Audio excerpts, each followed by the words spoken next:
The man in the shadows. The sun hung low in the sky, casting long shadows over the gleaming glass walls of the prestigious Sterling Motors dealership. It was a place that screamed luxury, where high-end cars shimmered under showroom lights, and well-dressed salespeople moved with an air of practiced charm. Outside, standing on the pavement, was a man who didn't seem to belong. His clothes were simple: dark jeans, a faded jacket, and well-worn sneakers. His face carried years of wisdom, his eyes sharp yet warm. His name was Jonathan Cole. No one recognized him, and that was exactly what he wanted. Jonathan was not just another customer looking to buy a car. He was the owner of Sterling Motors, though you wouldn't know it by the way he dressed that day. He had built his empire from nothing, rising from a struggling young man in a tough neighborhood to one of the most successful entrepreneurs in the automotive industry. But success had never made him forget his roots. He had heard whispers, complaints from customers, troubling reports of arrogance among his sales staff, and even rumors of discrimination at his flagship dealership. He had spent years building a company based on fairness and integrity, but if his employees were mistreating people based on appearances, that was a problem. Jonathan had to see it for himself. So he ditched his designer suits and arrived like any other customer, unannounced and unnoticed. He walked toward the entrance, watching as a young couple in designer outfits were immediately welcomed by two eager salespeople. He stepped inside, only to find himself completely ignored. Not a single person acknowledged him. He walked around, examining the cars, running his fingers along the polished exteriors. The showroom smelled of fresh leather and new beginnings, but there was a bitter taste in his mouth. Still, he waited. 10 minutes. 15 minutes. Nothing. His eyes flickered toward the reception desk, where a sleek-looking woman with perfectly styled hair was tapping away on her phone. Clearing his throat, he approached her. "Excuse me," he said politely. "I'd like to see one of your new models." The woman looked up, her gaze flicking over his clothes. Her smile was forced, her tone flat. "Sir, our pre-owned section is out back. Someone there can help you." Jonathan raised an eyebrow. "I'm not looking for a used car. I'm interested in your newest models." A sigh escaped her lips, as though he was wasting her time. "Let me see if someone is available." She barely looked at him as she tapped her headset. "Hey, anyone available for?" She glanced at him again before finishing. "For a walk-in?" Static. Silence. Then, "Busy with real customers," a male voice crackled through the speaker. Jonathan felt his blood turn cold. The receptionist gave him an apologetic shrug. "Looks like everyone's tied up. Maybe check back later." Jonathan inhaled deeply, controlling the frustration bubbling inside him. He wasn't done yet. "All right," he said smoothly. "I'll just take a look around myself." She nodded, already returning to her phone. Jonathan wandered further into the showroom, stopping beside a 2025 Sterling Pinnacle, the latest model in his company's luxury sit-in line. He ran his fingers over the metallic blue surface, admiring the craftsmanship that he had designed. Finally, a salesman approached. Except he wasn't alone. A tall, silver-haired man in a tailored suit walked toward him with two employees in tow. Unlike the others, he didn't ignore Jonathan. Instead, he studied him with a scrutinizing gaze, his lips curling slightly. "Sir," he said with false politeness, "I'm going to have to ask you to wait outside." Jonathan narrowed his eyes. "Wait outside?" "We have an exclusive clientele," the man continued. "Our showroom isn't open to just anyone. If you're looking for something in your budget, the pre-owned lot is out back." Jonathan's jaw tightened. "And if I don't want to look at used cars?" The silver-haired man smiled, but there was no warmth in it. "Then I suggest you take your business somewhere more suitable." A slow, burning rage settled in Jonathan's chest. He had built this place. He had created opportunities for these people, given them careers, and trusted them to treat every customer with respect. And yet, here he was, dismissed, judged, and pushed aside in his own empire. He could end this charade right now. He could tell them who he was and watch their faces crumble in horror. But no, not yet. Jonathan reached into his pocket, pulled out his phone, and dialed a number. "Hey, Mark," he said into the receiver, his voice calm but firm. "I need you to come down to the dealership. Now." The silver-haired man snorted. "Calling a friend. That won't change anything." Jonathan didn't answer. He just smiled. Because in a few minutes, everything was about to change. The call that changed everything. Jonathan Cole stood in the middle of his own dealership, feeling the storm brewing inside him. He had built this empire from the ground up, turning his passion for cars into a legacy. Yet here he was, dismissed, judged, and humiliated by the very people he employed. The silver-haired manager, Richard Vaughn, folded his arms across his chest, looking down at Jonathan as if he were nothing more than an inconvenience. "You really don't get it, do you?" Vaughn scoffed. "This isn't the place for everyone." Jonathan tilted his head, his expression unreadable. "And who, exactly, is this place for?" "People who belong here," Vaughn answered smoothly. Jonathan let out a low chuckle. "And what makes someone belong here?" Vaughn gave him a once-over. "For starters, they don't show up looking like they can't afford a down payment on a bicycle." A few of the employees standing nearby laughed. Jonathan clenched his jaw, inhaling deeply. He had dealt with men like Vaughn before, the ones who believed wealth was about appearances, about expensive suits and high-powered connections. But true success wasn't about how you looked. It was about who you were. Jonathan glanced at his phone. 10 more minutes. He turned back to Vaughn. "You know, it's funny. I was thinking about investing in a new car today. But it looks like you don't need my business." Vaughn smirked. "That's right." Jonathan raised an eyebrow. "Is that how you talk to all your customers, or just the ones who don't fit your mold?" Vaughn's smirk didn't waver. "I don't waste my time on people who aren't serious buyers." Jonathan nodded, letting the words sink in. He took another slow look around the dealership, the sales team avoiding eye contact, the receptionist scrolling through her phone, the couple in designer clothing being fawned over. His own company. And this was what it had become. His phone buzzed in his hand. They were here. Jonathan smiled. "Well, I hope you're ready for what comes next." The arrival. The roar of an engine echoed through the dealership's parking lot. A sleek, jet-black Sterling Pinnacle X, the company's top luxury sports car, pulled up to the front entrance. Then another. Then another. 3 vehicles, each worth more than Vaughn's annual salary, glided to a stop in front of the glass doors. The employees froze.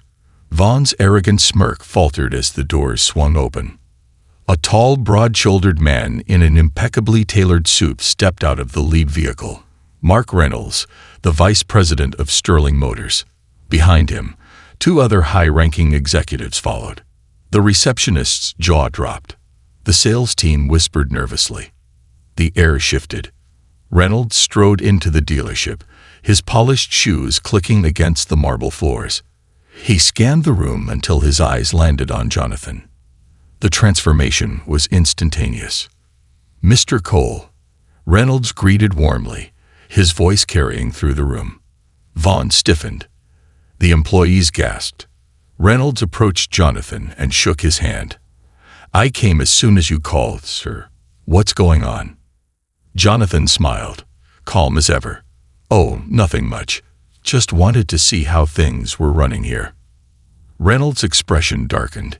He knew exactly what that meant. He turned toward Vaughn.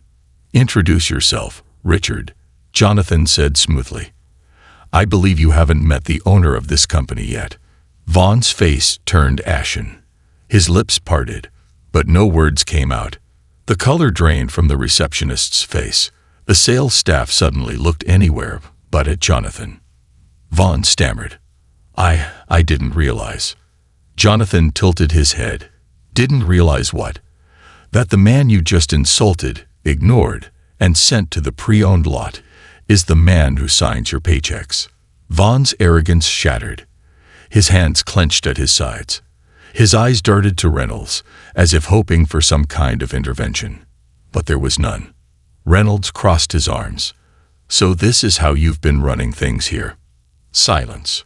Jonathan turned to the employees, the ones who had laughed, the ones who had looked away. "You see, I built this company on a foundation of fairness, on respect.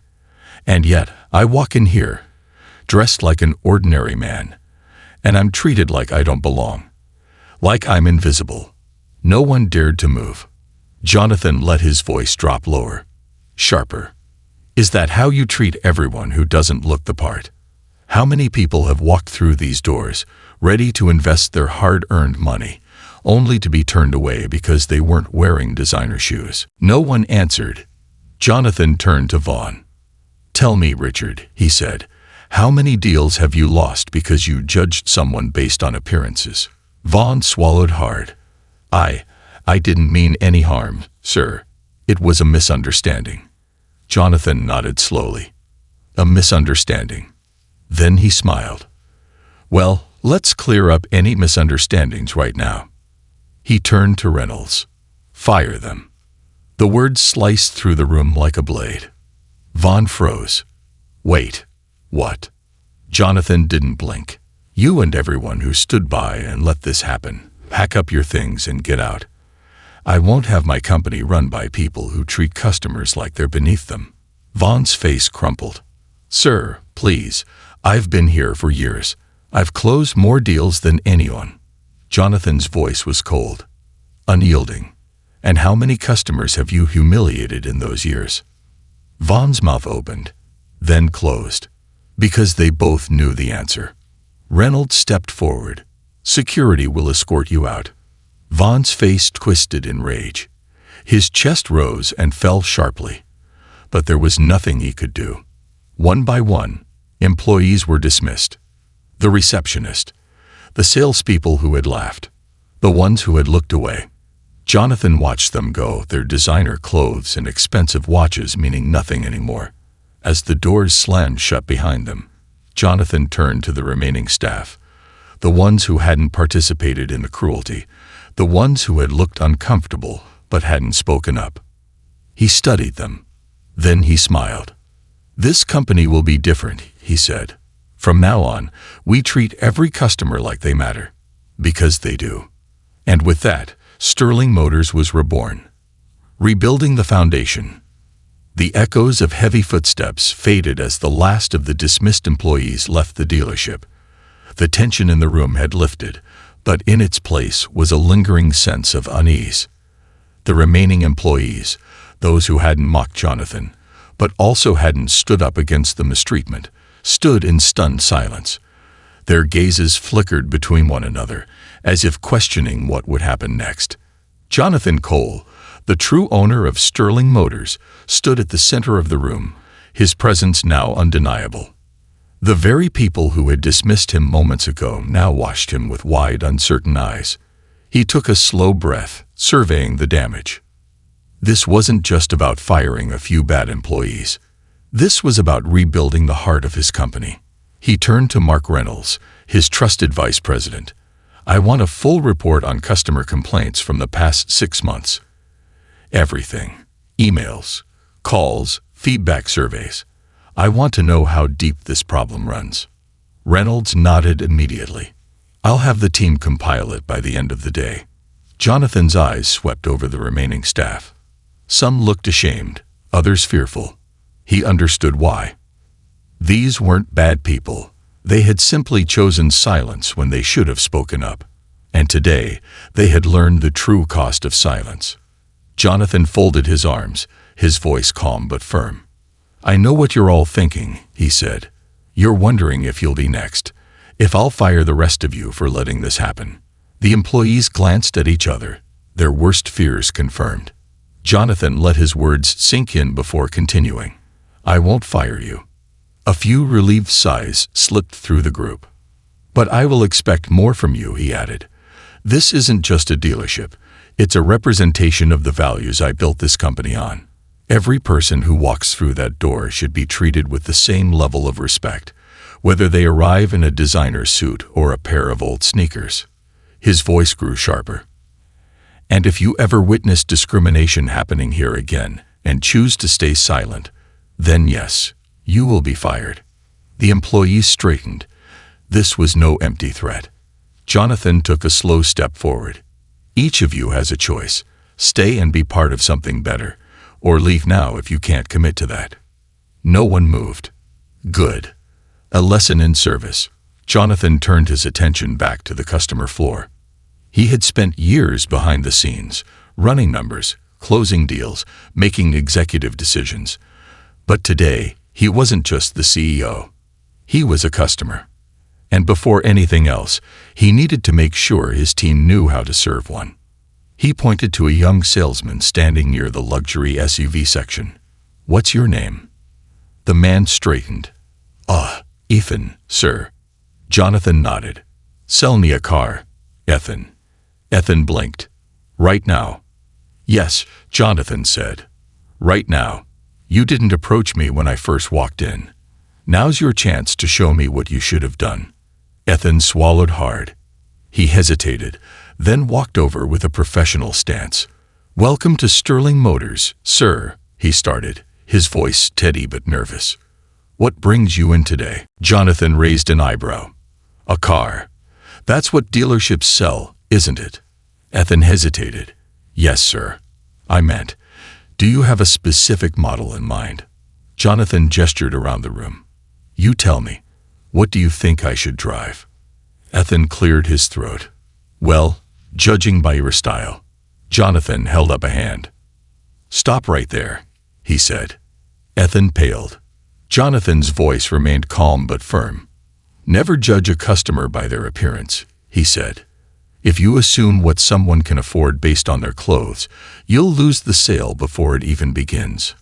Ethan nodded quickly. "Understood, sir." "Start over," Jonathan said.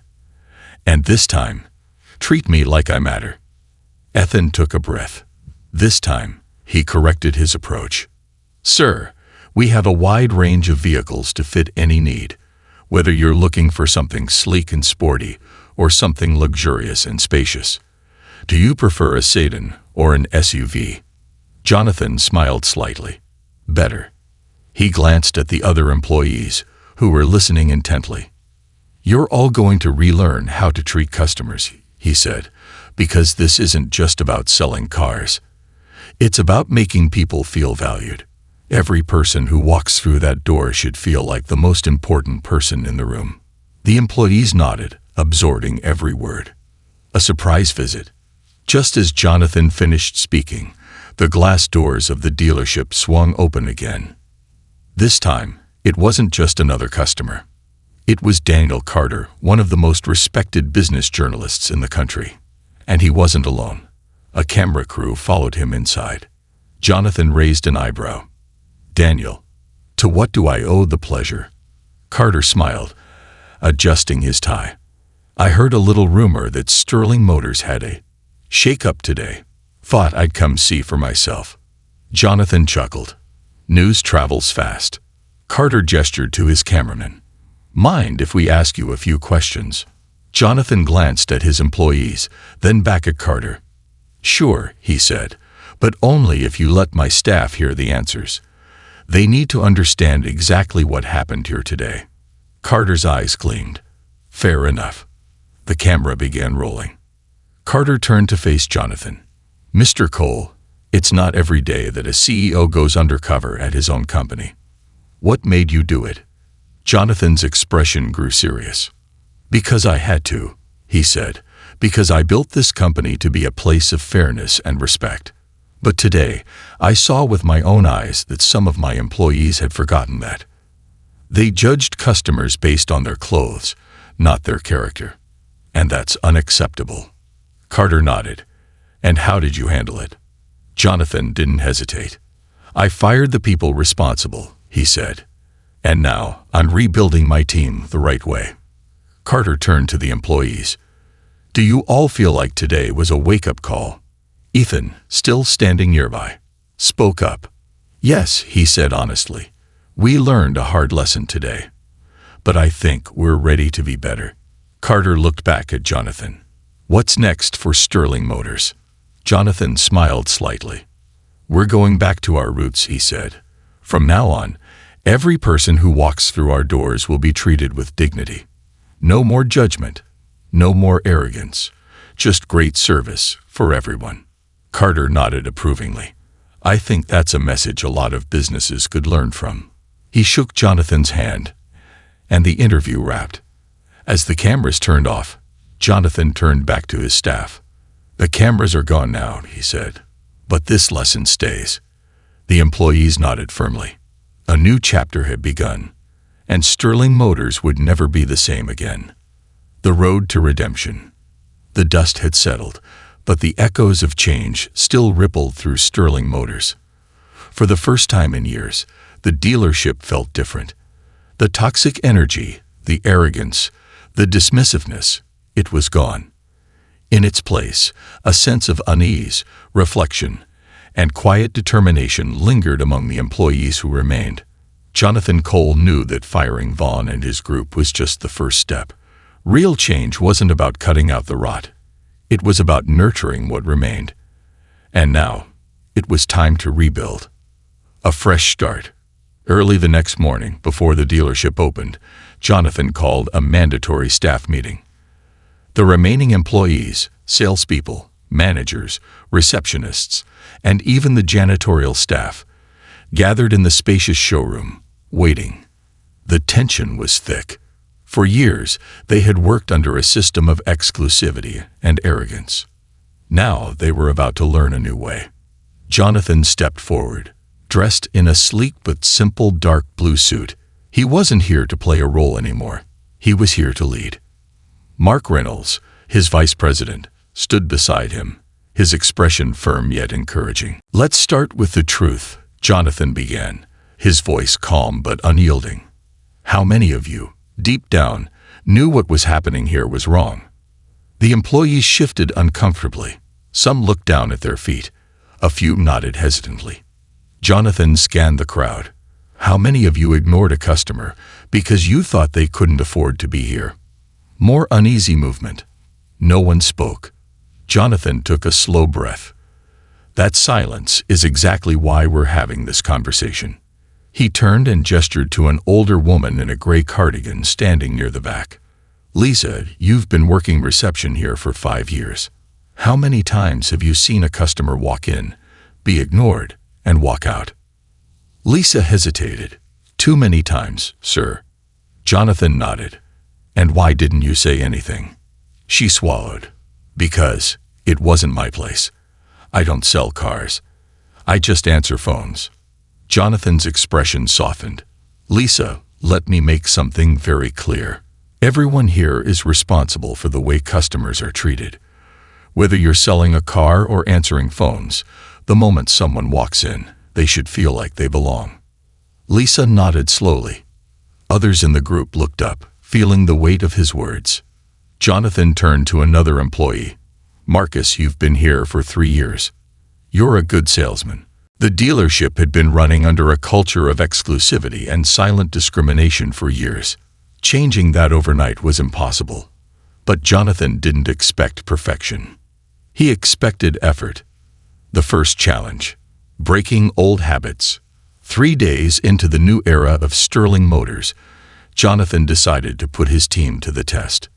He arranged for a friend, James Carter, a self-made entrepreneur who had built a thriving construction business, to visit the dealership as a mystery shopper. James was the perfect candidate. He didn't look like a millionaire. He wore steel-toed boots, a faded flannel shirt, and jeans that had seen better days. His truck, while reliable, wasn't a luxury model. James wasn't coming to play a role. He was coming to buy a car.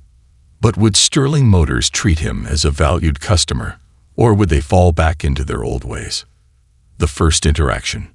As James walked into the dealership, he noticed the usual polished interior, the gleaming showroom, the carefully placed models, the scent of high-end leather. A receptionist, not Lisa, but a new hire named Melanie, looked up as he approached the counter. James tipped his hat. "Morning. I'm looking to check out one of your newer models." Melanie hesitated for half a second. That half second was everything. She glanced down at his clothes. His boots had dried mud on them. His shirt was unbuttoned at the top, slightly wrinkled. Would she direct him to the pre-owned lot like they had done to Jonathan? Would she ignore him like he wasn't worth her time? Jonathan, watching from his office with a direct view of the entrance, held his breath. Then Melanie smiled. "Of course, sir. We have a great selection. Do you have a specific model in mind?" James grinned, thinking about upgrading to a luxury SUV, something comfortable but powerful. Melanie nodded enthusiastically. "You're in the right place. Let me introduce you to one of our specialists who can walk you through the options." She waved over Marcus. Jonathan's eyes narrowed. Marcus had admitted to judging customers before. This was his moment of redemption. Marcus approached with confidence, greeting James with a firm handshake. "Welcome to Sterling Motors, sir. We've got some incredible luxury SUVs in stock. Would you prefer something more performance-focused or comfort-driven?" James raised an eyebrow. "Comfort's good, but I like a car with a little power behind it." Marcus didn't hesitate.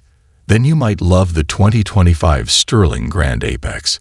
It's got a twin-turbo V8, adaptive suspension, and an interior that's basically first class on wheels. Want to take a look?" James chuckled. "Lead the way." Jonathan leaned back in his chair, impressed. The staff was learning. But the test wasn't over yet. The hidden trap. James spent the next 20 minutes with Marcus, checking out different models, sitting in the driver's seat, testing the feel of the interiors. Marcus treated him like any other serious buyer, discussing features and financing options without a hint of doubt in his voice. Then came the moment that would determine whether Marcus had truly changed. James deliberately threw a curveball. "This Grand Apex is nice," he said, rubbing his chin.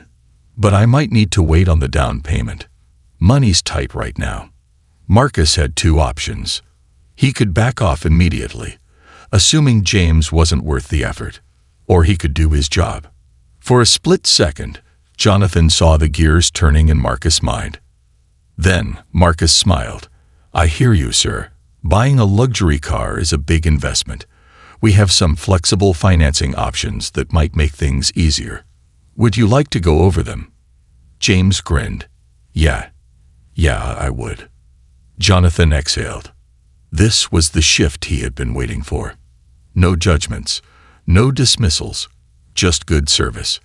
An unexpected twist. After James wrapped up the test visit, he headed toward the exit. But just as he reached the doors, something caught his eye. A young woman stood at the reception desk, shifting nervously from foot to foot. Her clothes were modest, jeans and a plain white blouse, but clean. She clutched a small purse, uncertain. James had seen that look before. It was the look of someone who didn't know if they belonged. He watched as she hesitated before stepping forward. "Hi," she said softly to the receptionist. I was wondering if you have any affordable financing options. I'm looking for something reliable, maybe a used car." Jonathan froze. This was the real test. The receptionist, Melanie, had passed her first challenge with James. But now she faced something different. Not a secret millionaire, but an actual customer on a budget. Would she treat this young woman with the same respect? James stepped to the side, observing quietly. Melanie smiled. "Absolutely. We have some great options for reliable vehicles, and we offer financing with reasonable rates. Let me introduce you to someone who can help." She turned and waved over Ethan, another salesperson who had struggled with bias before. James narrowed his eyes. Ethan walked over and greeted the woman genuinely. "We have some fantastic certified pre-owned models that are super dependable," he said. "What's your budget range? I want to help you find something perfect." The woman's shoulders relaxed. Under $15,000, if possible." Ethan didn't flinch. "Then let's start there," he said. I'll show you some great choices." James exchanged a look with Jonathan across the room. They had done it. A new culture takes root. When James finally left the dealership, Jonathan met him outside. James smirked. "You sneaky devil. You really got them sweating in there." Jonathan chuckled. "I had to know if they'd actually change, or if they were just scared of losing their jobs." James nodded. "Well, I'll tell you this. I walked in here looking like a guy who couldn't afford a cup of coffee, and they still gave me top-tier service. That wasn't fear, man. That was real growth." Jonathan sighed, relieved. "Good," he said, "because we're just getting started." James clapped him on the back. "I'll be watching, Cole. Don't let this place fall back into bad habits." Jonathan smiled. "I won't. I promise." As James drove off, Jonathan turned back toward the dealership. The real test wasn't just today. It was every day moving forward. But for the first time in a long time, he felt something he hadn't felt in years. Hope. A legacy redefined. 1 month later, Sterling Motors had undergone a transformation that no one could have predicted. The once exclusive, cold, and dismissive dealership had become a beacon of customer service, respect, and inclusivity. Every person who walked through its doors, whether they were a millionaire or a single mother saving up for her first car, was treated with dignity. But the true test of change isn't just in the short term. It's in sustained growth. Jonathan Cole knew this. And today, he would face the ultimate challenge, proving that the new Sterling Motors was here to stay. A special invitation. Jonathan stood in his office, looking over a letter that had arrived that morning. It was from Forbes Automotive Weekly, one of the most prestigious magazines in the luxury car industry. The letter wasn't a rejection or a complaint. It was an invitation. Sterling Motors had been selected as a finalist for the National Automotive Excellence Award, an honor reserved only for the dealerships that had made a true impact in their communities. Jonathan leaned back in his chair, exhaling deeply. 6 weeks ago, his dealership had been an exclusive, arrogant, elitist institution. Now, they were being recognized for service, honesty, and inclusivity. But recognition wasn't what mattered most. Sustaining change did. The final test. The citywide event. To celebrate their transformation, Sterling Motors had planned a citywide customer appreciation event. For the first time in the dealership's history, they weren't focusing on VIPs, corporate moguls, or elite clients. This time, everyone was welcome.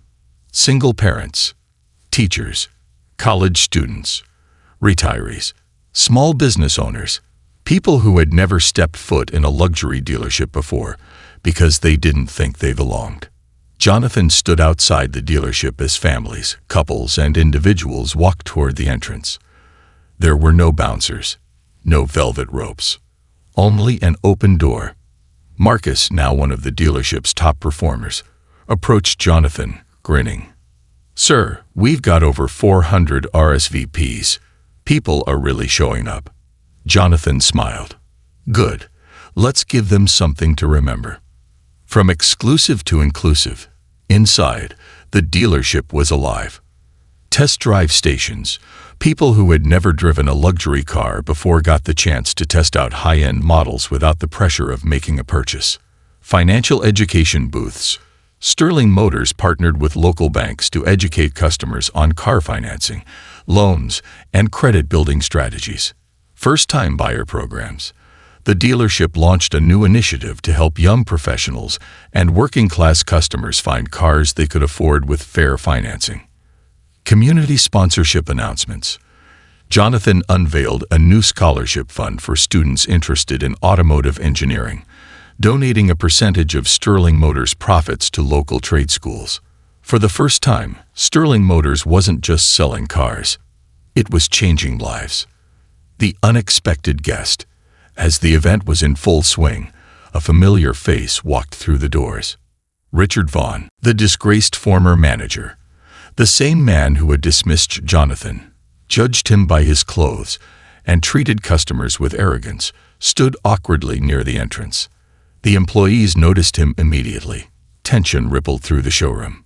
Marcus clenched his jaw. Ethan whispered something under his breath. The receptionist, Melanie, stood frozen at the counter.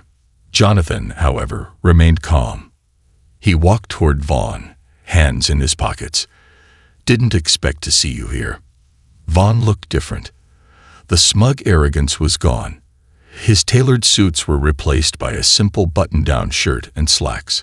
His eyes carried something Jonathan had never seen before in him. Humility. "I heard about the changes," Vaughn admitted. "I had to see it for myself." Jonathan nodded slowly. "And?" Vaughn exhaled. "I was wrong," he said, his voice raw. "About everything." A hush fell over the employees nearby. Jonathan studied Vaughn for a moment, then said, "Why are you really here, Richard?" Vaughn swallowed hard. I need a job." Silence. Marcus, Ethan, and the other employees stared in disbelief.